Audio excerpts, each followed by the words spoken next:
Recession, rising interest rates, gas prices, and more, costs just seem to keep going up right now. And all of this can make us feel really uncertain and maybe even scared about our future. But what would it look like if you had a roadmap that works no matter what is happening in the economy? What if you could build a money machine that makes each moment of your life the richest it can be? In a recent survey by Achieve, only a little more than 1 out of 10 people are living their definition of financial freedom. So if you feel like you aren't where you want to be, let me tell you, you are not alone. But it doesn't have to stay that way. Mel Abraham is a CPA, an author, an entrepreneur, and a speaker known for taking seemingly complex concepts and simplifying them through visual frameworks and easy processes. He's built, bought, and sold numerous multi-million-dollar businesses for himself as well as his clients, and he's helped build thousands of businesses and has generated hundreds of millions of dollars ranging from large corporations to startups and small family-owned businesses. Mel believes that achieving financial freedom isn't about deprivation, it's about intentional decision making, and that it is your birthright. His brand new book, Building Your Money Machine, is out on June 11th. We've linked it for you in the show notes. Trust me, you're going to want a copy after listening to this episode. In our conversation, he lays down a comprehensive roadmap to financial freedom, from establishing one's vision to creating a self-sustaining money machine.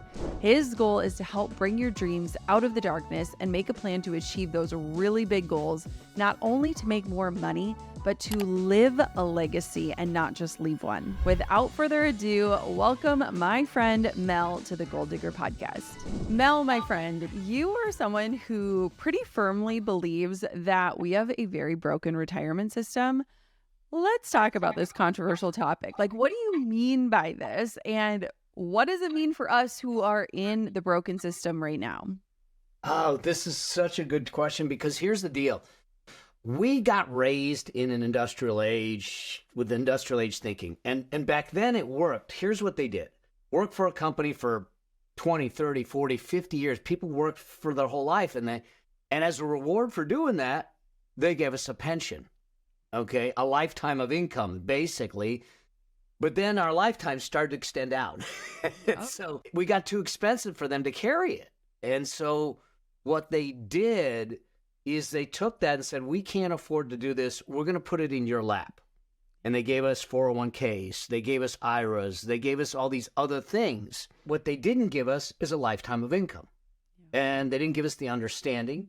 They didn't give us the process. They didn't give us any of that. And even then, the way they started to frame it for us is say, okay, just save all your working years. Put it away. Then when you get to that day that you choose to retire, and that's a whole nother discussion, then you sit back and say, reduce your lifestyle by 20% and then spend, and then pray that your life doesn't outlast the money. It's a horrible way to go, because you're just rolling the dice. Yes. We're now saddled with, I think, the responsibility to create our own lifetime of income. Okay. We're going to talk about that today. Oh my gosh. Drew and I were literally just talking about, all 4 of our parents were in the same job for decades. And it's just crazy, because even now when I hire, I'm like, can somebody stay at a job for 3 years? Like, is that a thing? Right? And it is so fascinating, even just in one generation, how much has changed in the way that we look at work, the way that we want to work, the way, that our purpose and our mission and all these things need to really matter for us to want to stay somewhere. It's just interesting, because we're working off of these old systems and these old rules that don't necessarily apply.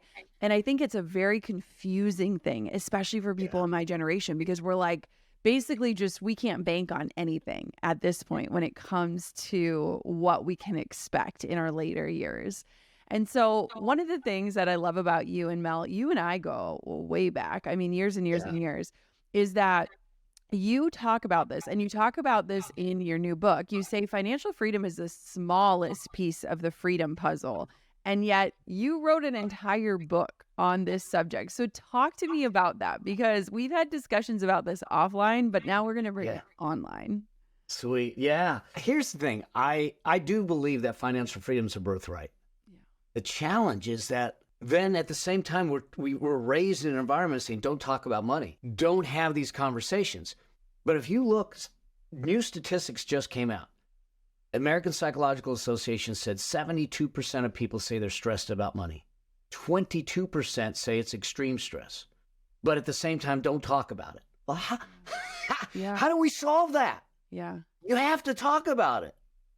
And to me, the book was the opening volley to say, let's have a real conversation about money. It doesn't have to be complex. It doesn't have to be convoluted. Let's make it simple.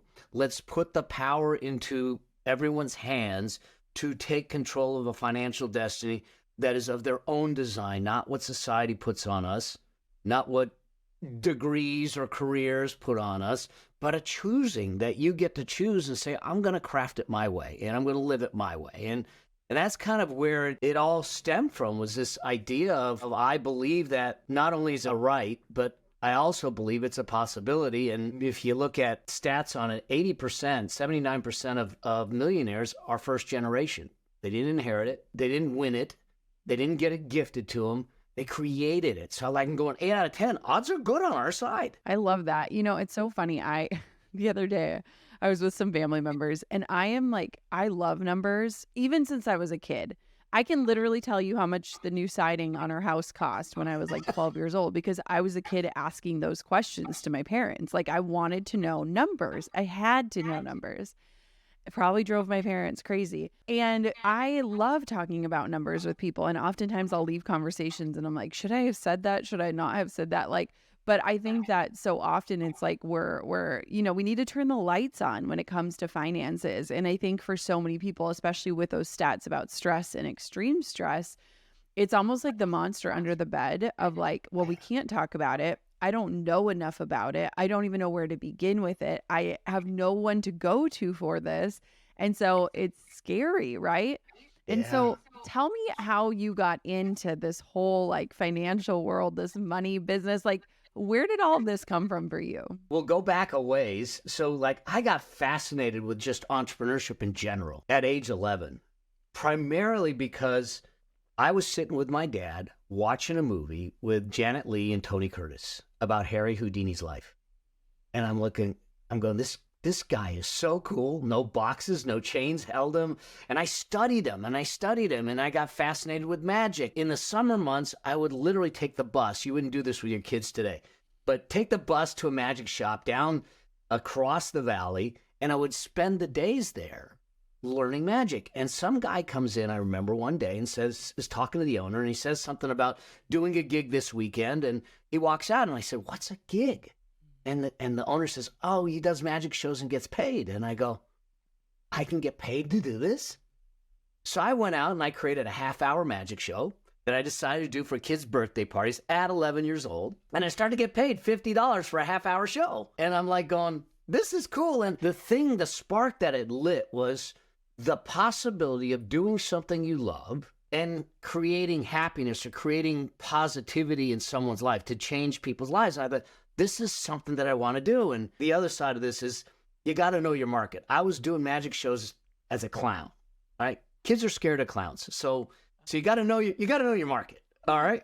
But the reality is that after that, I said, how do I do more of this? And so I went to school. I became an accountant, which really quickly I figured out was a boring job, but I said it gave me a skill set. So how do I build businesses? How do businesses work?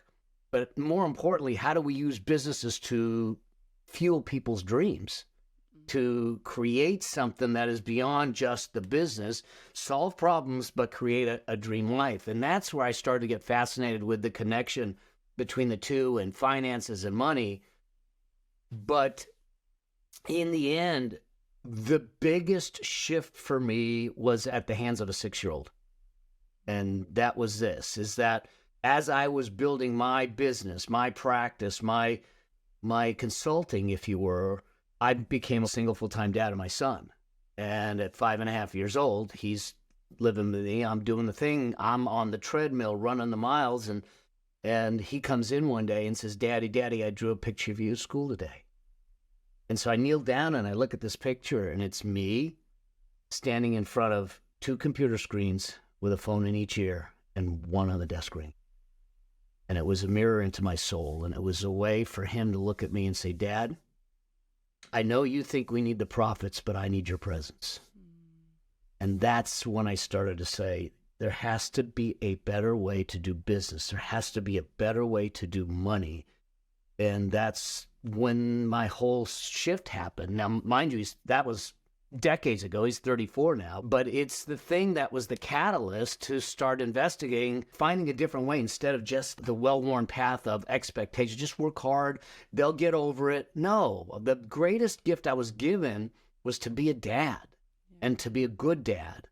And I wanted to make sure that I did that for him, because no matter how much money was in the bank, if I failed at that, then I failed. Wow. I think that there are so many people right now listening and they're like, I don't want to ask my kids to draw a picture of me right now. But the reality is that that is so true. If somebody's listening to this right now and they're like, my kid or my, imaginary child would draw something that I don't want to see, like, how do we start to make steps out of this cultural norm or those cultural expectations to start building something that does give us ultimate freedom, and not just financial freedom, but like true freedom of like flexibility?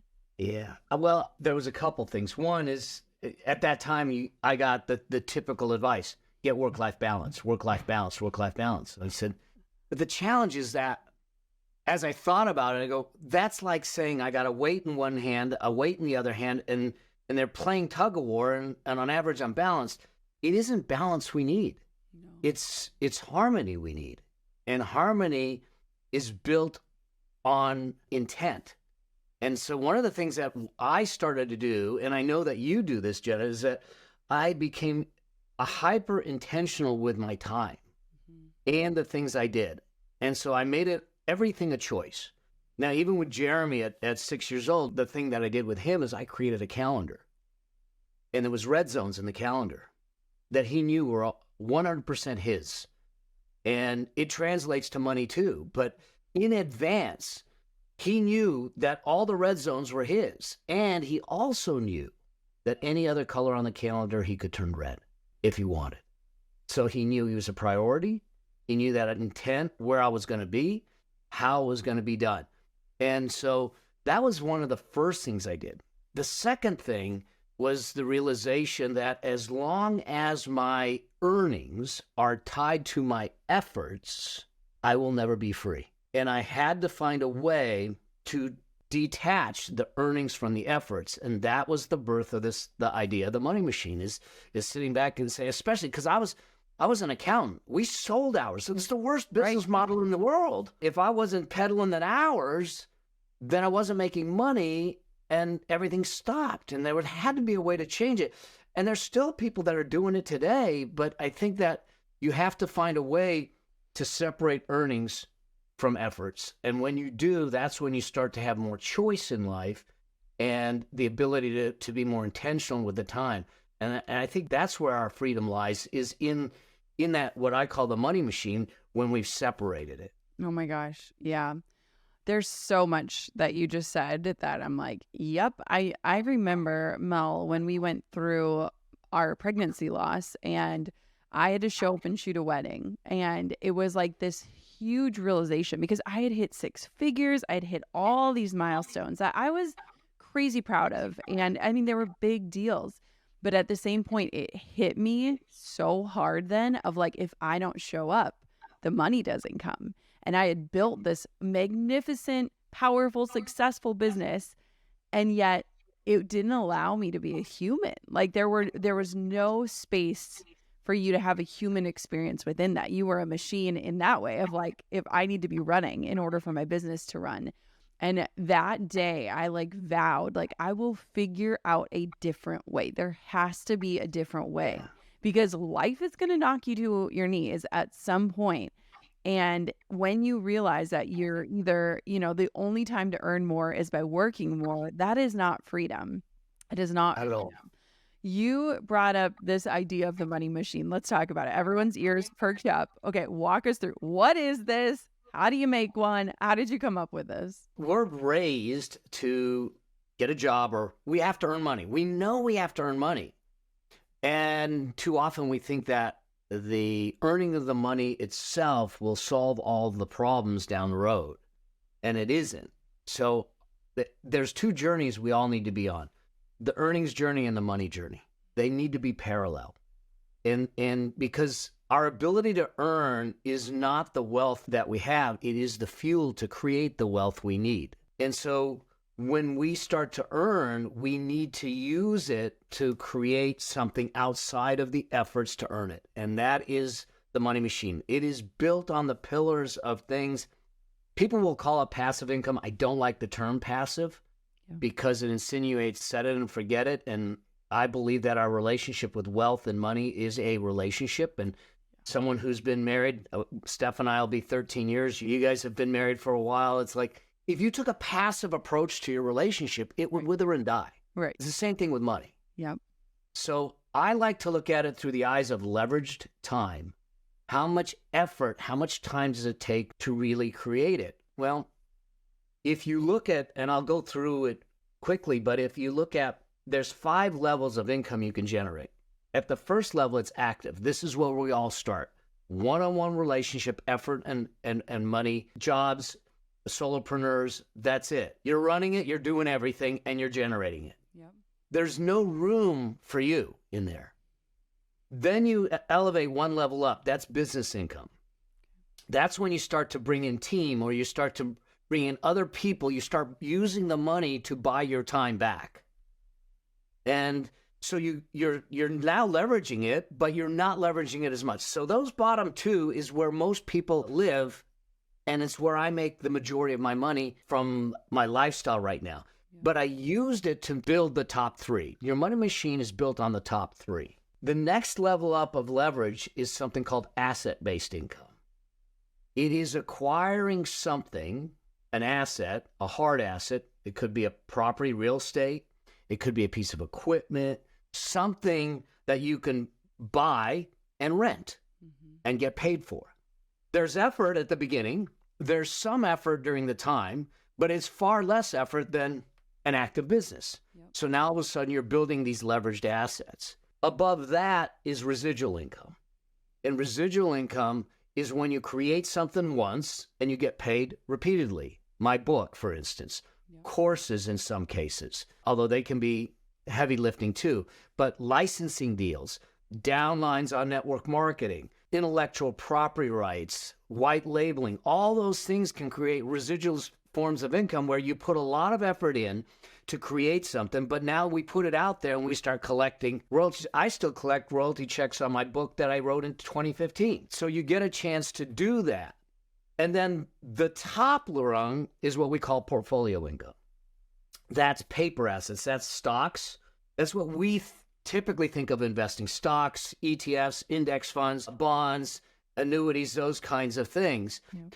And the combination of the top 3 of asset, residual, and portfolio is where you build the money machine. And here's the power behind it. I make a living off the bottom 2, active in business. It pays all our bills. We built a machine that can pay all our bills too, but it's reinvesting itself, so it keeps growing and growing. In 2019, I was diagnosed with cancer. They found a 5-centimeter tumor, turned out to be 7.5-centimeter tumor in my bladder. And at that point, when they first found it, they said, we might have to remove the prostate. We might have to put a bag and tube in for the kidney. And if it's bad, you're going to lose your bladder. So life got turned upside down. I dealt with the emotions, the physicality, the medical, the psychological, all of it, but I didn't deal with the finances, and here's why. At the time, I was making money in my active and business income. And I looked at my wife and I looked at my son. I said, we're shutting it all down because I can't. I need to fight this and I wasn't scared of the cancer. I was scared of missing out on the life I loved. That's the thing that pained me most. And I said, I'm going to be here. Plus, I told Stephanie she hadn't served enough of her sentence to get out that quickly. So we then took those top 3 and I talked to my wealth team. I said, turn the switch on and let it start sending the money to us. Yeah. Now, the difference is this. I wasn't draining savings. I wasn't selling things. It was generating cash flow and still growing, just at a slower rate, as if it was a money machine. And I said, let it pay for our lifestyle. We didn't sell stuff. Cancer changes your life, but it didn't change us financially. And as I came out of the cancer, I was able to tell them, let's shut that back down. Let's keep it growing and turn back on the active and business income and get back in the game. And so what it did is, because I can't imagine what it would have been like to work during the day to make a living and fight for my life during the night. It just wasn't possible to fight it the way I wanted to, the way I needed to. And this gave me choice. It gave me options, and it gave me the possibility to sit back and say, I don't care what doctors I got to go to. I don't care what lengths I have to go to. We have options. And at the same time, I know that the people I loved, the causes that mattered, were cared for and taken care of no matter what happened. I think this is so powerful because you had it set up. And I think for most people, this would be the end of them in so many ways because we don't have the knowledge and the wherewithal that you had set up. And, it's so interesting because when I think about wealth and the two things that it has given me the most of is freedom and choice.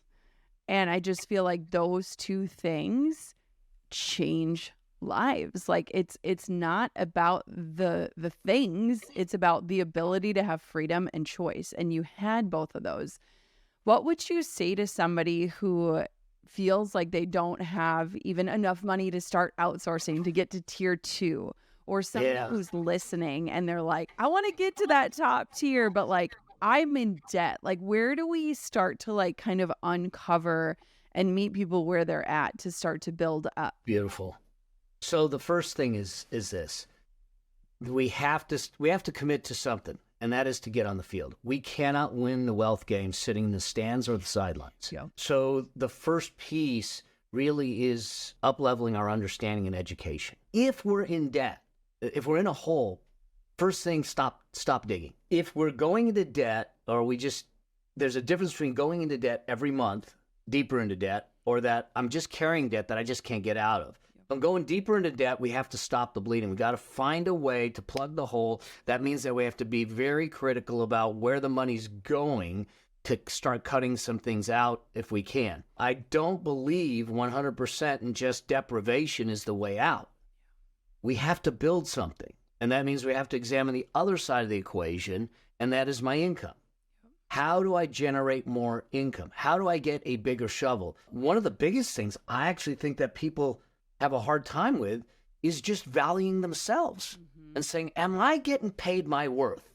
Am I owning my worth with conviction and saying, no, I'm worth more than that? And really asking for what they're worth, because all of a sudden people aren't getting paid their worth because they're timid or they don't even acknowledge it. Like I have an identical twin brother. And there was one time years ago, we had a conversation. This is a guy who built a business, built a company as a CFO to over $125 million. 2008 hit. It was in the real estate. They had to reorganize all the debt and redo all this stuff. And he literally says, what skills do I have? What value do I have in the marketplace? Are you kidding me? Yeah. The skill sets and the muscle you built. And we tend to not own our value. And I think that's the first place. Before you sit back and say, where can I generate more income? First, am I owning my value? Then let's look at how we can then monetize that value. Those are the first two places to go. The second thing is this. Wealth creation is more about behaviors than it is about money. And I've said this a lot where I say no one has money issues, which is confronting for people. They go, you haven't seen my bank account. And I said, no, what you have is money symptoms. And they're symptoms of decisions, habits, and behaviors from the past. And I don't say it to criticize. I say it to empower you, because if it is decisions, habits, and behaviors, then all I got to do is change those and we get different results. So when people say, well, I don't have a lot to start, I don't care if it's $5, because even $5 starts to create the behavior that will turn into 10, 100, 1,000. We just got to start. We got to get in the game and start exercising the muscle that hasn't been exercised. One thing that I have encountered a lot, I think, and it was a belief that even I held too, was like I almost kept putting the starting line further and further away of like, okay, well, first I got to pay off my student loans. Then I got to pay off our wedding. Once I hit this amount, then I'll start investing. Once I do and it's like, and I think that so many young people, we feel that like forever young energy, which is beautiful. But, I think that a lot of times we even disqualify ourselves from starting because one, we don't feel like we have the level of knowledge required to do it wisely or to do it correctly. But two, I think it's like almost this limiting belief of like, well, I've got to hit this threshold before this begins without realizing like we can start today. Yeah, you can start today, and it can be simple. Here, think about it this way. If all I got you to do is this, put $5, $10 a week, $10 a day, whatever it is, into a high yield savings account automatically. That's it. You already started. Now you're in the game. Yeah. And right now we can get 5%. It's not great, but it certainly isn't horrible, and it gets you in the game. I've got a kid, Henry, 16-and-a-half-year-old kid that joined one of my programs. And literally 6 months ago, we're chatting on one of the calls, and he says, I got a job. What do I do? I said, open a Roth IRA. So he's 17. He was 17 at the time he got the job. 3 weeks ago, we're on a phone call. And he says, I funded the Roth. How do I invest it? I said, you're 17? He says, no, I just turned 18. So I'm thinking, how much could an 18-year-old put away? $500, $1,000? So how much you put away? He says, I fully funded 2023, and I already funded 2024. And I go, well, wait a second. You're 18. You put $6,500 away for 2023 and $7,000 for 24 already?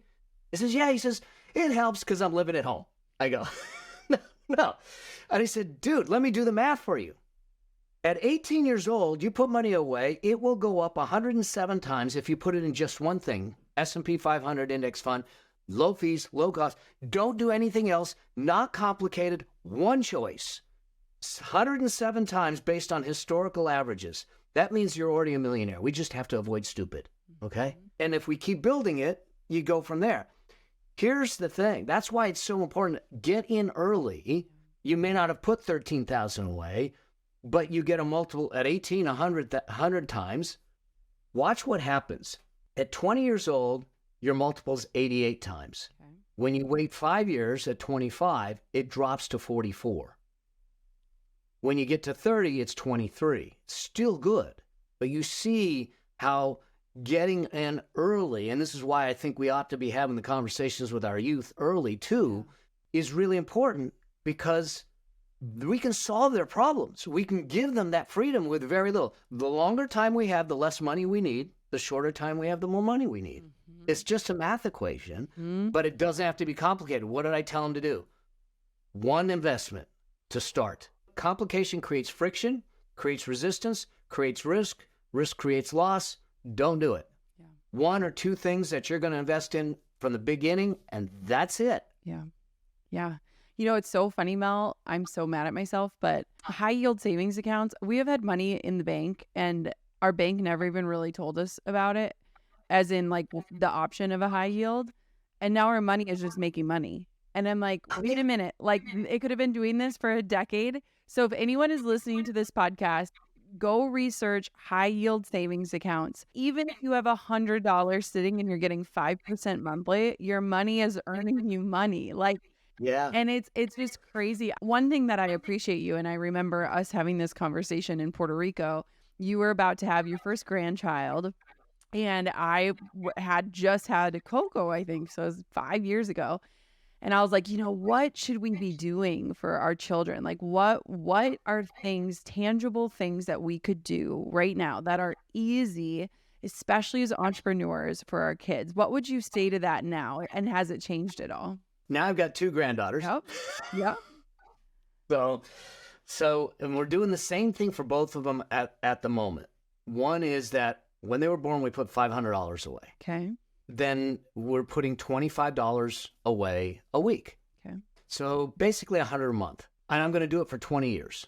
And so the first 20 years, I'm going to put away $24,000 total. That will grow to over $1.5 million for them. And so whether you worry about like a 529 plan or an education plan, all that stuff, I wouldn't even worry about it right from the get-go, because literally in the first 20 years, you can set them up in a way that you give an opportunity. Now, here's the important part of this. You never pass on assets without passing on skill sets, chapter in the book. Because I'm never, like even Jeremy, he had to earn the right to get the machine. Yeah. I was not just giving it to him. It wasn't going to be this silver spoon baby that sat back and said, Daddy created this, I'm just going to wait for Daddy to kick. Yeah. You know? So I wasn't going to do that. He had to earn it. And the way he earned it is that he showed that he had the skills to respect it and continue what was created, because I want to look at my life as an inflection point for my family tree. That things shift, things change, and that they completely shift for them in that way. And so we have to create an environment where we have the conversations and we build it. So what did I do with Jeremy? And I think this is the cool thing, especially if you're an entrepreneur. I started paying Jeremy a commission at age 11, about the same time I was doing magic shows. And out of that commission, he did a couple things. One, he had a portion that he allocated for generosity. You figure out the cause you want. Here's a list of them, and you're going to put a little bit of weight towards that. Two, he was going to pay for his lunches and some things that he wanted, so he got used to using that. And three, he was going to invest. And because I was paying him an income instead of an allowance, we put it on a tax return, which meant that he had earned income, which meant that he could create a Roth IRA. And we'll talk about the power of that in a moment. And then, so I said, and now here's what I'm going to do. For every dollar you put in the Roth IRA, I will match you. And so I matched him on it because I wanted him to have skin in the game. I wanted him to step in the water first. I would step in with him. And so now he's investing in the Roth, and we have the opportunity now to open up the conversations in a different way. And now the beauty behind the Roth is it will grow 100% tax-free by the time he's ready to retire. When he needs to take the money out or wants to take the money out, he never pays a dime in tax on it. Henry, the 18-year-old, that $1.3 million that he has already built, it just has to wait time. He'll never pay a dime in tax on it. It's done. And so I started him in that process, and then I kept with him every step of the way. When it came age to get his first car, I'll match your down payment. So you come up with the down payment, I will match it. I stayed with him every step of the way. But the big thing is, if we start early, we don't need a lot to take care of our kids, and we think that we need to do that. Now, there's another side of this. I have something in the book called the Wealth Priority Ladder that literally tells you everything you need to do, each dollar, how it's allocated. And in there, I make the statement that paying for your kids' college is optional, which is a hot take for some people. But here's why I say this.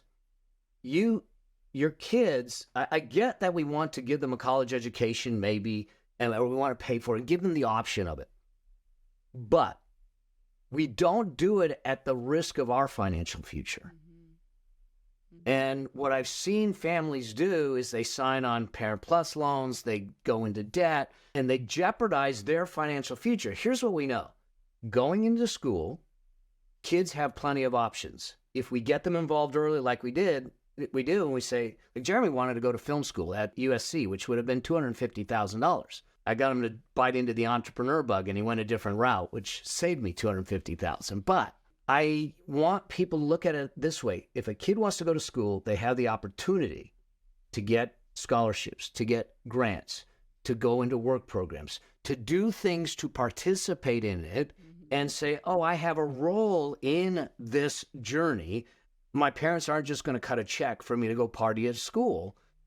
I have to have a perspective in it and doing that. The other problem with putting money away for a kid's college, we don't know if they're going to school. We don't know if they're finishing school. Right. We don't know any of that. But what we do know is your financial future's coming.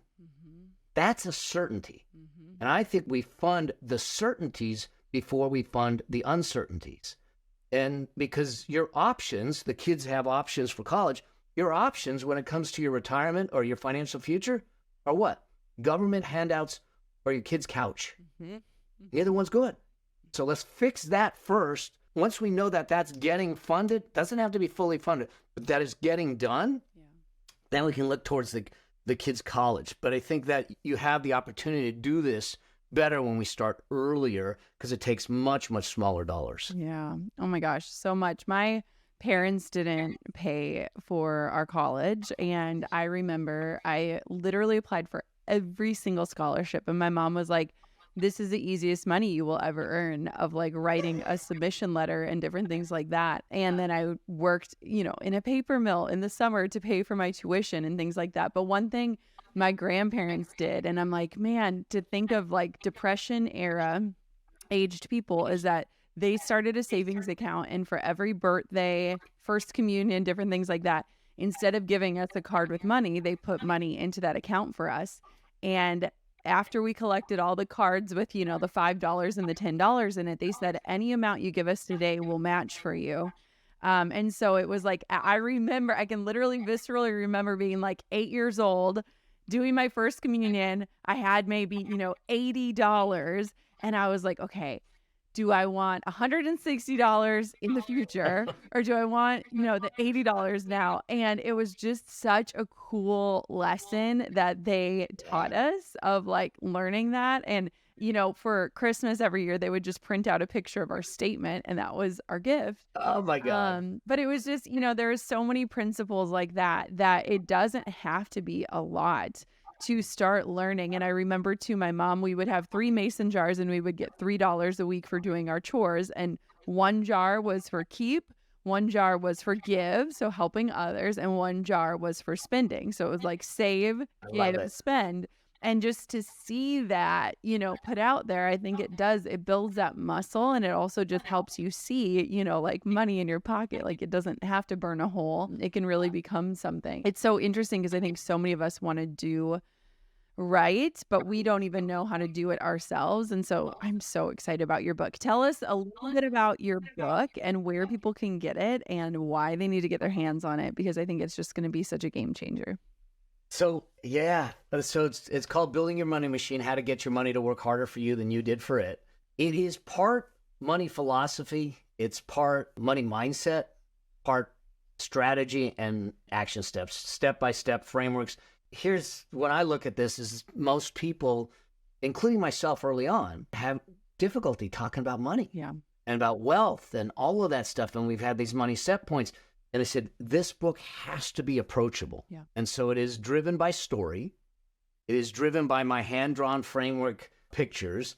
It is all driven to make it simple, approachable, and accessible, and to give people the recipe, no matter their age or stage or situation in life, to say, okay, I can start here and I can move to here. Yeah. And literally giving them a step-by-step process to say, with this dollar, you want to first start it here and then here. Now, the book itself isn't just about money. It is more about life and how it impacts us and how money impacts us. Because I truly believe you cannot separate the two. Creating wealth, just a big bank account, isn't life. I see people that are extremely, extremely wealthy in their bank accounts, but they're horribly bankrupt in their life. And so when I wrote the book, I didn't want it to be a typical money book that was just about the money and about the bank accounts and the statistics. No, it starts off with saying, hey, what do you want for your life? Your life, not what society says your career does, your degree does, your parents, your siblings. You take time to sit back and say, what kind of health do I want? Relationship, children, all of it. And now use the money as the tool to make that the reality, because we can't separate it. And so the book starts out with, what do you want to define your life like? Now, how do we put a price tag on it? And how do we create the map to make it the reality? And then on the other side of this is that when you do this right and you build the money machine, just like I'm planning on doing, is that you have the opportunity to be that financial inflection point for your family. Yeah. So now, God forbid something happens to me, it moves to Stephanie, and then it moves to Jeremy, as long as they've earned the right, which they have, and Cammie and my grandkids. And now all of a sudden, we create this snowball effect that moves the machine to give them the opportunity to live the life of their dreams and live it with a set of values that's embedded in it, with creating value and creating something that's meaningful for other people. And so I look at legacy very different than most. They say, oh, I want to leave a legacy behind. I don't want to leave a legacy. I believe our legacy isn't what we create and build to leave for someone. I believe a legacy is what we live and leave in someone each day that we live. So I want to live the legacy, and then I want to allow someone to take the baton and move it on to the next generation. And that's how I look at it. Where can everybody get this book? Get your hands on it. Go to yourmoneymachinebook.com, and in there you can order the book. And I have some other resources for you as gifts to help accelerate your path and facilitate that in there. And I believe financial freedom is that birthright. I want to help people claim it, and I'm on a crusade to light that path for 1 million families. And this is the opening volley. Thank you, Mel. This was so powerful. Everybody go grab a copy of this book. I'm so excited to walk through it as a family and to ask those bigger questions and create that plan. I love it. And I'm so thankful that you wrote it. Thank you. Let me tell you, I do not think talking about money is taboo. I think we need to invite more of these conversations and ideas and strategies into our conversations. There is just so much power when we start to shine the light into the dark abyss that money can feel like. I am so grateful for Mel. I have walked alongside him through his journey with cancer, through the book writing process, through his life. And he has just been such an amazing sounding board when it comes to complex topics around money. I'm so thrilled he took all of his ideas and strategies and put them into this book. Make sure you go grab your copy. We've linked it in the show notes and show description for you. And one of the things I love about his book is he has conversation starters to help you start talking about money with your loved ones, with your family, with your children, to really help lay that foundation and get clear on what success really looks like for you and what freedom is that you're after. Thank you so much for listening to another episode of the Goal Digger Podcast. I hope you loved today's conversation. If you haven't in a while, make sure that you are subscribed. And if you are willing to, leave a review. We love hearing from you. I love hosting this show because I love hosting these conversations, and I hope today's episode touched you. Thank you so much for listening to the Goal Digger Podcast. Until next time, keep on digging your biggest goals.